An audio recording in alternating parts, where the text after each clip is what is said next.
మన దగ్గర వైరల్ జ్వరాల బెడత చాలా ఎక్కువ. సీజన్ మారినప్పుడు వర్షాలు తగ్గుముఖం పట్టాక విషజ్వరాలు ప్రబలుతూ ఉంటాయి. జలుబు, ఫ్లూ జ్వరాలకు తోడు మన దగ్గర గత కొన్ని సంవత్సరాలుగా మలేరియా, డెంగీ, గన్యా వంటి జ్వరాలు కూడా ఎక్కువగా కనిపిస్తున్నాయి. నిజానికి జ్వరానికి పెద్దగా చికిత్స అవసరం లేదు. అలాగని డెంగీ, మలేరియా, గన్యా వంటి జ్వరాలను నిర్లక్ష్యం చేయడానికి వీలు లేదు. ఈ నేపథ్యంలో బాధలు, లక్షణాలను బట్టి వైరల్ జ్వరాలను ఎలా అనుమానించాలో, వైరల్ జ్వరాలకు ఎలాంటి చికిత్స తీసుకోవాలో డాక్టర్ని అడిగి ఇప్పుడు తెలుసుకుందాం.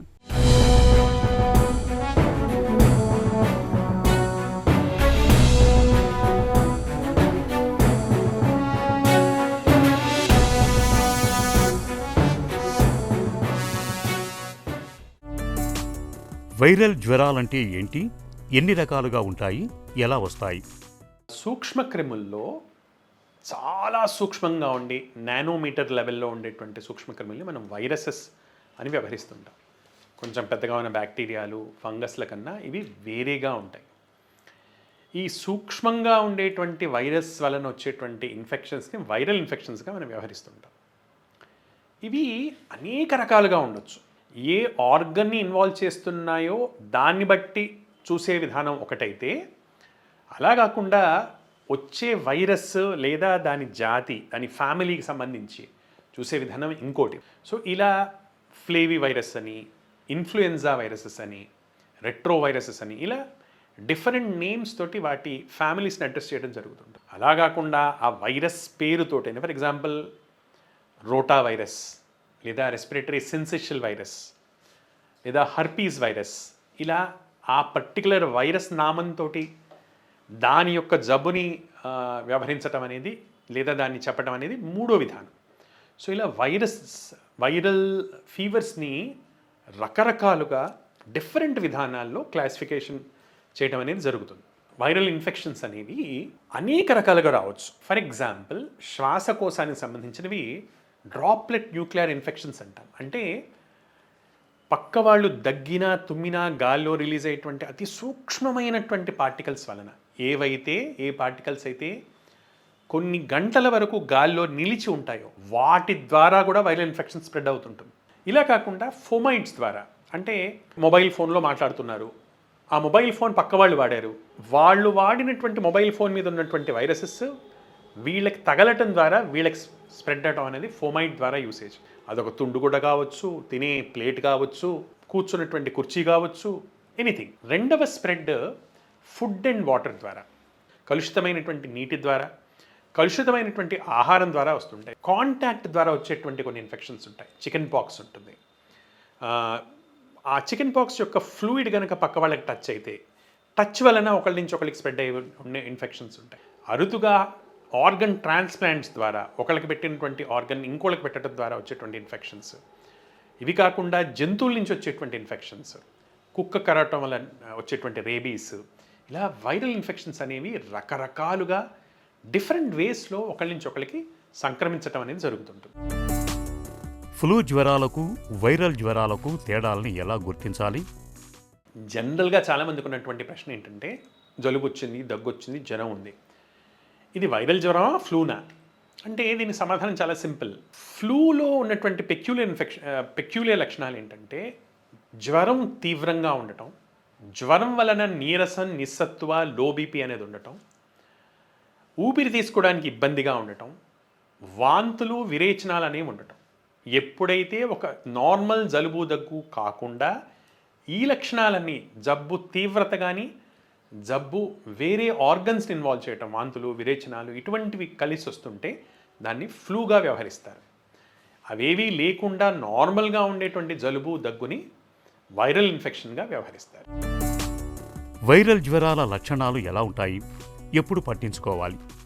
వైరల్ జ్వరం యొక్క కామన్ లక్షణాలు ఏంటంటే, సడన్గా ఫీవర్ స్టార్ట్ అవ్వటం, గంట క్రితం దాకా నార్మల్గా ఉండే వెంటనే మొదలయ్యేటువంటి జ్వరం, స్టార్టింగే 100 అంతకంటే పైచిలకు వచ్చేటువంటి జ్వరాలు, ఒక్కోసారి అలా ఉండకనూ పోవచ్చు. తక్కువ లో గ్రేడ్ ఫీవర్ వచ్చే వైరల్ ఫీవర్స్ కూడా చాలా ఉంటాయి. తీవ్రమైనటువంటి ఒళ్ళు నొప్పులు తో వచ్చేటువంటి జ్వరాలు, ఆకలి మందగించి వచ్చేటువంటి జ్వరాలు, ఇటువంటి ఇన్ఫెక్షన్స్ని, అంటే జనరల్గా అన్ని వైరల్ ఇన్ఫెక్షన్స్లో సామాన్యంగా ఉండేటువంటి లక్షణాలు ఇవి ఉంటాయి. ఇవి కాకుండా ఆ వచ్చేటువంటి వైరస్ వలన కొన్ని స్పెసిఫిక్ లక్షణాలు కూడా ఉండొచ్చు.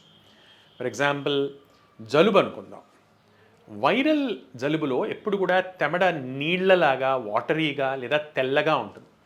అదే బ్యాక్టీరియల్ జలుబు అనుకోండి, ఏదో రంగు కలిగి ఉంటుంది. ఎల్లోగాను, పచ్చగాను, ఆకుపచ్చగాను, గ్రే కలర్లో సిమెంట్ రంగులో లాగాను ఇలా రంగులో ఉంటుంది. ఇలా వైరల్ లక్షణం అనేది కొన్ని జనరల్ సిమ్టమ్స్, ఆ తర్వాత వచ్చినటువంటి వైరస్ వలన స్పెసిఫిక్ సిమ్టమ్స్, అదే విరేచనాలు అవుతున్నాయి, జ్వరం లేకుండా నీళ్ళగా ఉండటం, ఇటువంటి లక్షణాలు కలిగి ఉంటాయి.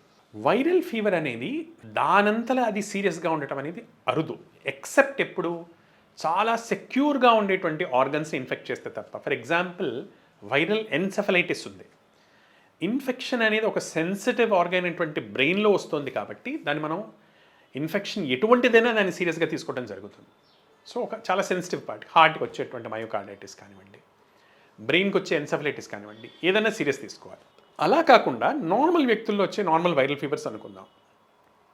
ఎప్పుడైతే ఆ వ్యక్తి యొక్క ఇమ్యూనిటీ సరిగ్గా లేదో, ఇమ్యూనో సప్రెస్డ్గా ఉంటారో, మరీ చిన్నపిల్లలు లేదా వృద్ధులు, అబోవ్ 75 ఇయర్స్ ఏజ్ ఉన్నటువంటి వాళ్ళు, లేదా అబోవ్ 65 ఇయర్స్ ఉన్నటువంటి వాళ్ళు, డయాబెటీస్ 10 ఏళ్ల కంటే ఎక్కువ ఉన్నటువంటి వాళ్ళు, డయాబెటీస్ కంట్రోల్లో లేనటువంటి వాళ్ళు, ఇమ్యూనిటీని సప్రెస్ చేసే మందులు వాడుతున్నటువంటి వాళ్ళు, మల్టిపుల్ ఆర్గన్ కోమాబిడిటీస్ ఉన్నటువంటి వాళ్ళు, ఆల్రెడీ హార్ట్ ప్రాబ్లం ఉంది, ఆల్రెడీ ఊపిరితిత్తుల సమస్యలు ఉన్నాయి, ఆస్మా ఉంది, సిఓపిడి ఉంది, ఇటువంటి సమస్యలతో బాధపడుతున్నటువంటి వాళ్ళు, ఇటువంటి వాళ్ళకి రావటం వలన ఏ వైరల్ ఇన్ఫెక్షన్ అయినా వాళ్ళు ఆల్రెడీ సిగ్గా ఉన్నారు కాబట్టి దాన్ని మనం సీరియస్గా తీసుకుంటాం. సో వైరస్ స్వభావం వల్ల కానీ, రోగి యొక్క శారీరక స్థితిని బట్టి కానీ, లేదా వ్యాధి యొక్క దశని బట్టి కానీ, తీవ్రత బట్టి కానీ, 3 రోజులు దాటినా కూడా వ్యాధి తగ్గట్లేదు, ఫీవర్ ఇంకా పెరుగుతోంది, డెంగ్యూ లాంటి జ్వరంలో రక్త కణాలు బాగా తగ్గిపోతున్నాయి, అప్పుడు దాన్ని మనం సీరియస్గా తీసుకోవాల్సి వస్తుంది. వైరల్ జ్వరాల్లో ఏవి ప్రమాదకరం, ఎవరికి ప్రాణాంతకం? వైరల్ జబ్బుల్లో ప్రతి దాంట్లో కూడా ఇప్పుడు ఫర్ ఎగ్జాంపుల్ ఒకటే వైరస్ ప్రమాదకరం అని మనం చెప్పలేమండి. ఎప్పుడు కూడా 3 కాంబినేషన్ వలన ప్రమాదం అనేది మనకి నిర్ధారణ జరుగుతుంటుంది. ఒకటి వైరస్ అయితే వ్యక్తి యొక్క ఇమ్యూనిటీ రెండవది, మూడవది ఎన్విరాన్మెంట్, అది వస్తున్నటువంటి ఎటువంటి ఋతువులో వస్తుంది, ఏ దేశంలో వస్తుంది, ఎక్కడ వస్తుంది. దీనికి ఉదాహరణ ఏంటి? ఫ్లూ ఫర్ ఎగ్జాంపుల్ ఎండాకాలంలో భారతదేశంలో ఒకళ్ళకి వచ్చింది, ఇది పెద్ద ప్రమాదకరం కాకపోవచ్చు.